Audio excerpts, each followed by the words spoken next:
terkubur di dalam kasur dalam keadaan tidak memakai sehelai benang pun. Seseorang yang telah mendiskon nyawa saya itu masih bebas. Tolong saya, tolong bantu saya. Guys, kalian percaya nggak kalau misalnya roh atau arwah manusia yang udah nggak ada itu bisa ngebantu kepolisian buat menemukan pelaku utama dari sebuah kasus pendiskonan nyawa? Di video kali ini aku mau ngebahas satu kasus penghilangan atau pendiskonan nyawa yang korbannya itu sudah menjadi arwah, terus dia merasuki orang yang masih hidup dan ngasih tahu nih kalau aku dibunuh sama orang ini. Tapi kalian sadar nggak sih, ini tuh mirip banget sama kasus yang ada di Indonesia. Tapi bedanya kalau di Indonesia ini ternyata itu cuma murni kecelakaan. Tapi aku nggak mau bahas yang itu, aku mau bahas yang lain. Sebelum mulai ke videonya, jangan lupa like, komen, dan subscribe. Langsung aja ke videonya.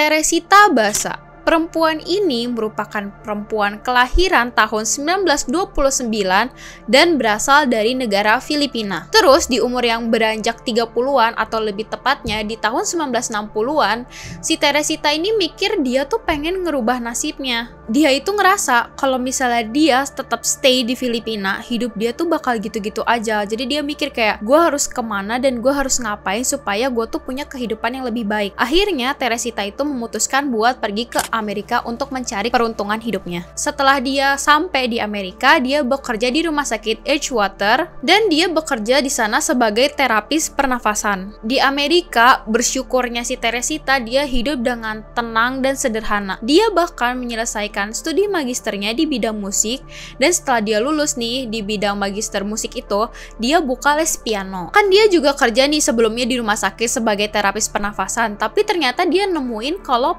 passionnya dia itu di bidang musik.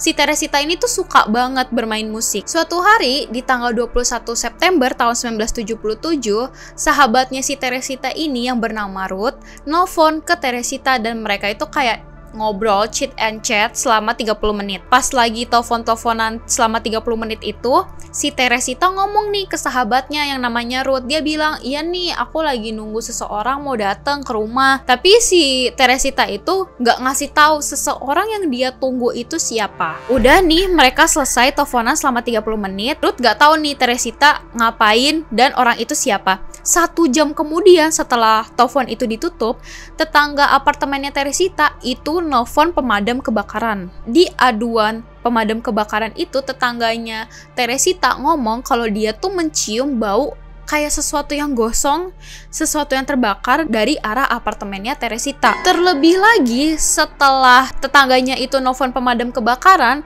tetangga-tetangga sekitarnya juga ngeliat kalau misalnya dari dalam unit apartemennya Teresita itu banyak asap yang mengepul keluar dari sela-sela pintu apartemennya. Dari detik itu juga, tetangga-tetangga apartemennya Teresita langsung dievakuasi dan keluar dari gedung tersebut. Gak lama, petugas kebakaran datang dan petugas kebakaran langsung mendobrak pintu apartemen milik si Teresita. Sebagian besar ruang tamu di apartemen Teresita itu udah habis dilahap sama api. Gak butuh waktu lama karena mungkin kebakarannya itu cuma ada di apartemen Teresita dan unitnya gak gitu gede. Api pun berhasil dipadamkan dan setelah berhasil memadamkan api, petugas pemadam kebakaran langsung kayak ngelilingin nih, kayak melakukan penyelidikan terhadap rumah itu, kayak mau cari tahu nih penyebab kebakarannya apa. Bukannya si petugas pemadam kebakaran nemuin sumber api, mereka malah menemukan sebuah jasad wanita yang sudah terkubur di dalam kasur dalam keadaan tidak memakai sehelai benang pun. Kasurnya itu dalam keadaan terbakar dan ada sebuah pisau yang menancap di dada jasad perempuan tersebut. Penyelidikan pun langsung dilakukan setelah melihat jasad wanita. Jasad tersebut tentu saja diidentifikasikan sebagai Teresita Basa yang waktu itu sudah berusia 48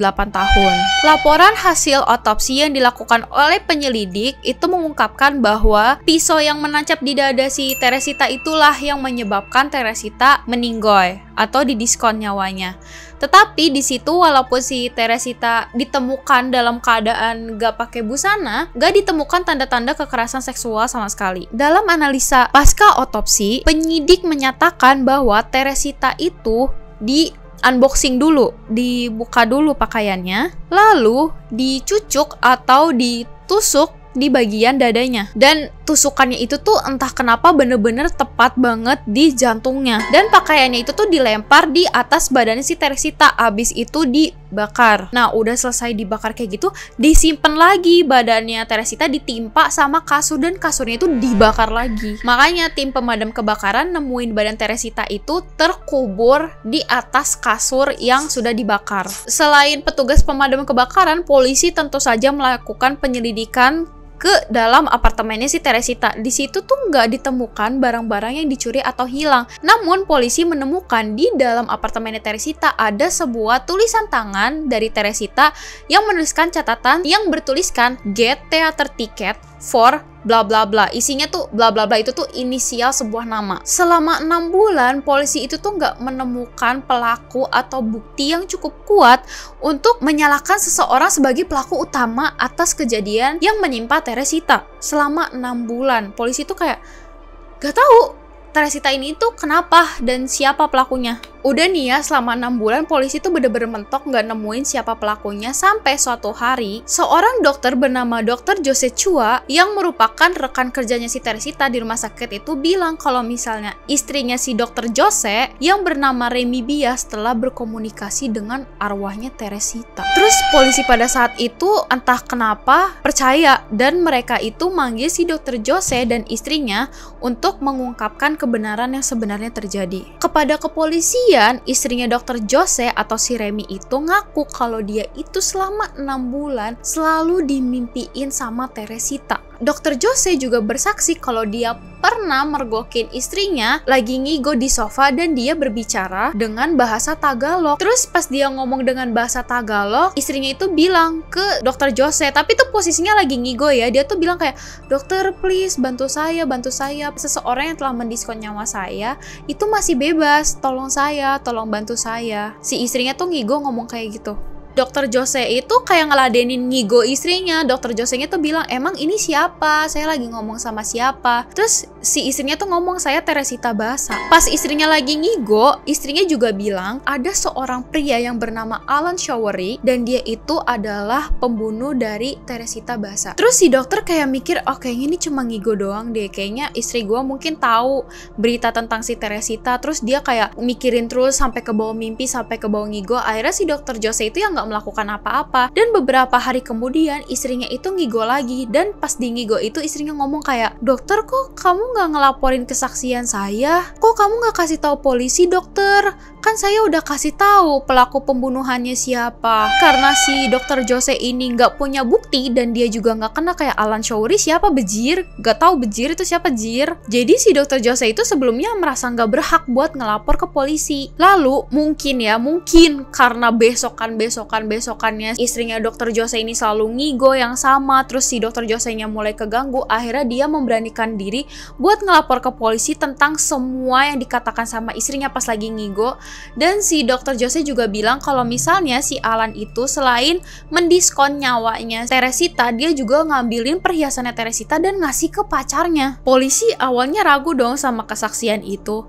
Tapi ada seorang detektif yang bernama Joseph. Dia itu seorang detektif utama dalam kasus ini. Setelah mendengar kesaksian si Dr. Jose sama istrinya, dia mulai menyelidiki seorang pria yang namanya Alan Showery. Ternyata setelah diselidiki latar belakangnya si Alan, ditemukan bukti dan fakta kalau misalnya si Alan ini kerja di rumah sakit yang sama Teresita, dan dia tinggalnya tuh nggak jauh dari apartemennya Teresita. Akhirnya detektif itu ngeinterogasi si Alan, dan Alan itu ngaku kayak, "Iya, malam itu saya emang ke rumahnya si Teresita karena Teresita itu manggil saya buat benerin TV. Saya cuma sebentar doang kok ke rumahnya Teresita, nggak lama, karena pas saya sampai ke apartemennya, pas saya mau benerin TV, saya tuh lupa bawa perkakas saya lupa bawa alat-alatnya, jadi saya langsung balik lagi ke rumah." Ya si detektif itu yang bernama Joseph nggak percaya dong sama kesaksiannya si Alan. Akhirnya si detektif Joseph nanya ke pacarnya Alan. Terus ditanyakan kayak, "Ini perhiasan kamu itu dikasih sama Alan ya?" Terus si pacarnya kayak bilang, "Iya,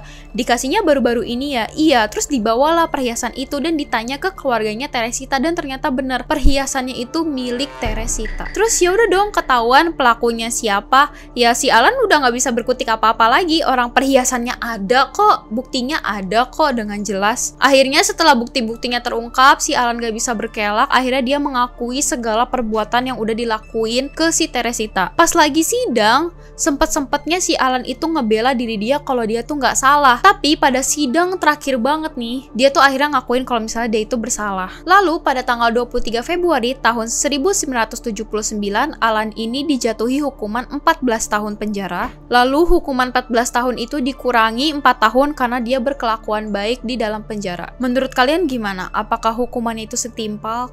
Kayak kalian bayangin deh, kayak dia mendiskon nyawa seorang wanita yang tinggal sendirian dengan kejam loh, kayak dia unboxing, walaupun dia nggak ngelakuin kekerasan seksual, tetap aja itu bukan hal yang baik. Kayak dia unboxing ceweknya, terus ditusuk, terus abis itu dibakar.